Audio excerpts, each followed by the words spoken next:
and welcome to the latest episode of the Rob Harkavy interviews, only on Outnews Global TV. Now, it is no secret that all sorts of different types of businesses suffered terribly during the pandemic, especially during the lockdowns. But one sector that thrived was the one we euphemistically call the adult industry. Sex toys were flying off the shelves, streaming services couldn't keep up with the bandwidth, and quite a lot of people trying to earn a little bit of extra money tried their luck at being a camgirl. Let's meet one of them now and give a massive Outnews Global welcome to Beth. Hello, Beth. Hi, Rob. How are you? Yeah, well, not so bad. Thanks so much for doing this. Of course. Yeah. What's it like having your clothes on camera? No, that's just It's the norm, I'd have you know. Good. No, that's great. So I mentioned about the pandemic and people turning to camming as a sort of side hustle. Is that how you got into it, or have you been doing it for longer than that? So I knew people who did it a fair few years ago. Prior to the pandemic, or just before, I was a finance and HR manager. Really? I was, and then prior to that, I was an accountant. So I've always worked in the business industry, but then the pandemic hit, and I had only been in that previous role for all of 3 weeks, so I didn't quite qualify for the furlough payment because there was a cut-off time. So I left that job, and I thought I would start camming because, again, I knew people who'd done it and so on and so forth. And then I set up my business consultancy alongside it. So I do both cam and business at the same time. Mm-hmm. And so it works quite. Is the business side of things something completely separate, or is it sort of business advice for the adult industry? Oh, it's completely separate. Completely separate. It's like living two lives in one. Fantastic. Well, you know, variety is the spice of life, so that's fantastic. Exactly. So we were talking a little bit earlier, and because we're an LGBTQ plus magazine, we were talking about sexuality, and you mentioned that you're a lesbian. Is that are there a lot of lesbians in this business? Because it's counterintuitive, isn't it? I'm guessing most of your clients are straight men. Does that make any difference to you? Does it attract more women, more gay women into the business? Tell me about lesbians and camming for straight men, basically. So there are relatively few of us who identify as part of the LGBT plus community. The majority of girls that I'm aware of are straight. Yeah. It's not something that the guys I speak to are aware of. Yeah. I don't, believe it or not, I don't advertise that, though I'm sure it could possibly work in my favour at times. You think so, wouldn't you? But you know, you think you'll have to ask the clients. But you know, I like to think that I keep my personal life out of my professional life. It is the majority of the people, of my clients, should I say, are straight men. And I do get a small proportion, maybe 5% are women. But again, I'm not always aware of that. I'm not always aware of who I'm talking to because I can't actually, 9 times out of 10, I can't see them. So what I see is a username on the keyboard, and that's it. So they could be anyone. Yeah. They could be absolutely anyone. I'm just not aware of it. Yeah. So that's really interesting because I'd have no idea how this works. So I was just about to ask the question, can you see them too? And you've said no, but you've said 9 out of 10. So it is possible to go 2 ways, is it? It is possible, yeah, but I am in control of that. So we could be having a conversation. It could be fairly PG, or it could be, you know, otherwise. And they will ask for me to pop their cam on, so that I'm in control of that. They can't just spring that upon me. So I pop the cam on and I can see whatever it is they want me to see, or I can talk to them about whatever it is they want to talk about. And it's just about having that there is a deeper connection when there's on, because it's like you and I now, we're speaking, I can see you and vice versa, but if we didn't have that, it would make it a little less personal. You know, that the feminist jury is out on this sort of work. On the one hand, you know, you're distanced by a screen, nobody's putting their hands where they shouldn't. If anybody sort of crosses any of your red lines or whatever, you can turn them off. So just clearly because of technology, if nothing else, you're very much in control. But there is a sort of school of feminist thought that says it is inherently degrading. I mean, I'm a bloke, and you know, I'm not getting into mansplaining. I don't have skin in this game, so there is no side to my question. There really isn't. But what do you think? I would say it's, you know, no one's made me do this. No one has.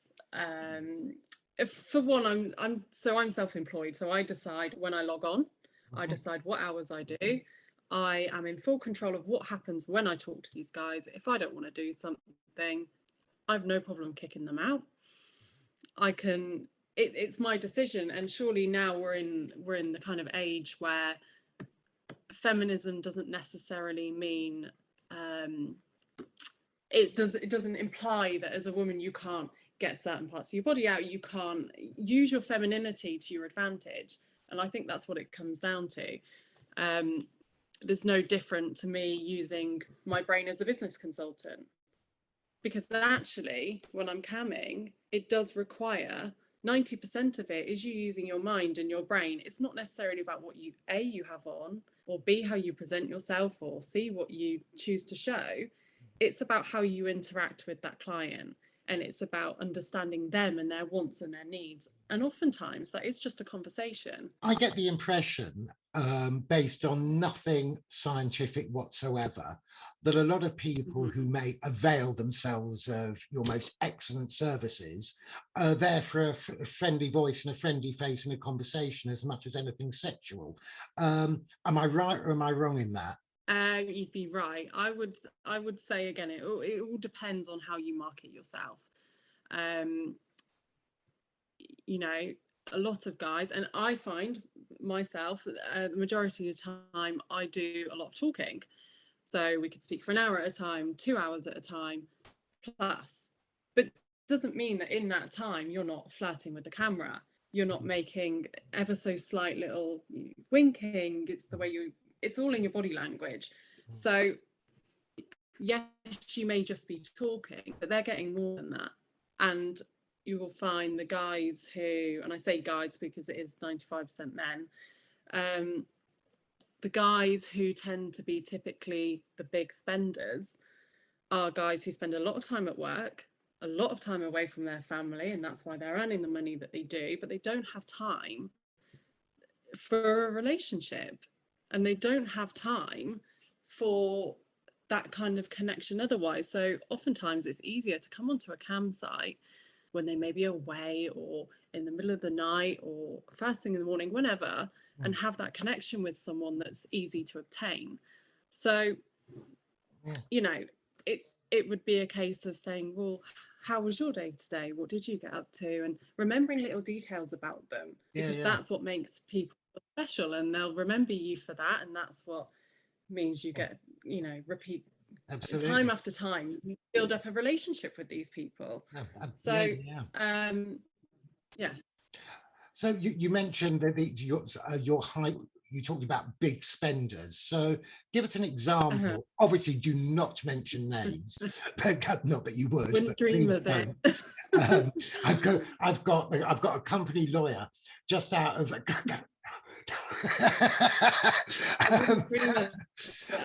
Yeah, it's Mr. F. Jones of 96 Acacia Avenue, spends 300. No, when you talk about a big spender, how much do you have to spend for you to say this is a big spender? Just out of interest, I've got no idea if you're talking 10 quid or 100 quid or so what quantifies it for me? It depends. It really does depend on, for me, I would consider a big spender, quote unquote, a big spender, as someone who is happy to talk and talk and talk for hours on end. And bearing in mind they're paying £3 a minute. What? So £3 a minute? at a minimum, really, because, you know, £3 a minute on one site, £5 a minute on another site. So £3 a minute to them at 2 hours. So £3 a minute. So for an hour, that's 180. It's 360 for 2 hours. And bearing in mind, all they've done is talk in that time. Wow. Nothing sexual has happened. But they'll come back 2 to 3 times a week. Wow. And do you think it's great if you've got the money, but do you think it might be something of an addiction for some people in the like people who go onto gambling sites and they spend the money and they haven't got the money? Or do you think it's only people who've got the money that spend the money? Can you be addicted to cam sites when you can't really afford it, is my question. Or maybe you're not qualified to answer that. I would say I'm qualified to answer it. Short answer is yes. I think you can. Long answer, I think it's more of a grey area, because these guys are very aware of what they're doing. They're very aware that they're spending money on this campsite. It's no one's making them. No one's making them. Mm-hmm. And they've come onto that site for a reason, because, you know, because they want something out of it. So much like a therapy session, you go to therapy to feel better and to get advice and for whatever else. So as long as you've got something out of it at the end, then it's a positive. And it's no different to those guys and women coming onto cam and getting whatever they need or want out of it, be that sexual or otherwise. You know, and part of what we do, if we're good at what we do, then they will come back time and time again. Yeah. So maybe it does become a slight addiction, but that's only because we're good at what we do. Yeah. But again, it's their decision. So if they don't want to be there, no one's making them. Well, you're not putting a gun to their head, that's for sure. Exactly. No one's putting a gun to their head. But yes, I do agree it can be addictive if they find the right person that they connect with. But again, if they find a connection, they're getting something positive out of it. So it's a balance. So obviously many of I'm sure a lot of the guys we were talking earlier, you know, they want company, but a lot of it is going to be about sex. I mean, I've got no idea what you wear, etc., when you go online, but I'm guessing, you know, you can sex it up a bit, and there's no doubt that you have been responsible for turning on a hell of a lot of men in recent months and years and more. Even though you are not attracted to men in your private life, on any level does it turn you on to know that you're turning other people on? Does it turn me on? I mean, as someone who's not, you know, romantically or sexually interested in men, no, but Great. No, it doesn't. But I mean, what I personally like is someone. I mean, these are the few and far between, but someone who will come on and, you know, ask you questions. I get some guys who come on and want to talk to me for 2 hours about politics or about the meaning of life or what I think about X, Y, Z. And I get something out of that. Yeah. I don't always get something out of it. Yeah. Point. But those ones I will. But if you're referring to sexually, then, you know, no, but it's an act and it's part of, so I'll always be me on cam. I'll always be Beth. Yeah. But it's Beth with a twist. Yeah. It's a separate side of me, but still with hints of me, because I have to. So Beth with a twist, as I'm now going to call you forever. Beth with a twist is obviously very adept at conversation, because I'm guessing, you know, let's be brutal about it, it's in your financial interest for people to stay online with you as much as possible, but also sitting in kind of embarrassed silence while while the meter is running and someone runs out of what to say. It's probably a little bit embarrassing. So do you have a crib sheet you keep just sort of slightly off camera with it's sort of the equivalent of you know, what was the traffic like, you know, the kind of things the Queen asks when she's going around a garden party, you know, icebreakers, conversation starters that you throw in to kind of obviate any embarrassing silences? Do you know what? I never have. I've never done it, but girls do. Yeah. Some girls do. But I find for me, the reason why it works well for me is because I'm good at working people out, and I'm good at working out what people want before they know they want it. And that's the trick to it. So if you can sense someone might drop something in small about, I don't know, the economy, and they've only mentioned it ever so slightly, it happens. Yeah. So you latch onto that and you just talk about it. Yeah. I think the reason why some girls make the money that they make and others don't is because you have to be able to ask questions. You have to be able to talk about something and challenge not only yourself but them as well. Yeah. Because if you can get them onto a conversation and a topic that they're interested in and flirt with the camera at the same time, then they're not going anywhere. You're great at this. I want to be a camgirl.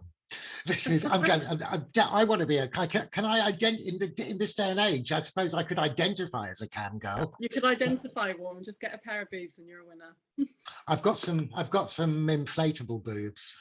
Going back to what you were saying before about being in control, and if things go too far, whatever, you can cut people off, which I'm guessing is just a guillotine. This is gone too far. This is not what I'm here for. Goodbye. Well, when did you last do that, and why? I don't tend to do it anymore. Yeah. The last time I did it, rudeness. It tends to be rudeness. It doesn't tend to be guys who have a specific sexual request or anything like that, because I think you can steer the conversation in your favor if you know what you're doing. So I would never kick someone out for something that, when they're trying to express themselves, that's what they're there for, and I think that crosses the boundary for me. But again, rudeness. So you may have someone come on, and within the first 30 seconds they've asked to see your boobs, they've asked to see everything, and I just, that for me absolutely crosses the line. Before they asked to see your fanny before you've been formally introduced. But because they're paying for it, they think they have instant access to you. But they'll say, "Oh, I'm sorry, I'm paying £3 a minute. Can you show me X, Y, Z?" And I say, "No, you're purely paying for my time. You're not paying for anything additional." So, and that's when I'll kick them out. Yeah, well done you. That's great. So are you out and proud in your personal life about what you do for a living? Do your friends, family know what you do? They do, yeah. I mean, that wasn't always, and not everyone knows, though, I'm sure. Yeah. Who knows? But no, I am. And you know, this isn't solely what I do. I do my consultancy as well. So I am, and I think it's important to be transparent about things like this, because there is still a taboo within the adult industry, and unless anyone talks about it in a positive and open light, then that isn't going to change. So, well, you know, you can keep it. Sorry, what were you saying? No, I'm saying Outnews Global, we have always been proudly sex positive and sexuality positive, and you are a great advert for both. So as the clock has beaten us, and I could chat with you all day, and folks, she's not billing me. It's okay. I'll let you off those last few minutes. What am I going to? How am I going to spend my £6? No, it really has been an absolute joy meeting you, Beth, and all that it remains to do is, on behalf of everybody here, the readers and the viewers, for the future, to wish you much love, luck and happiness. Thank you so much. Thank you very much. Nice to meet you.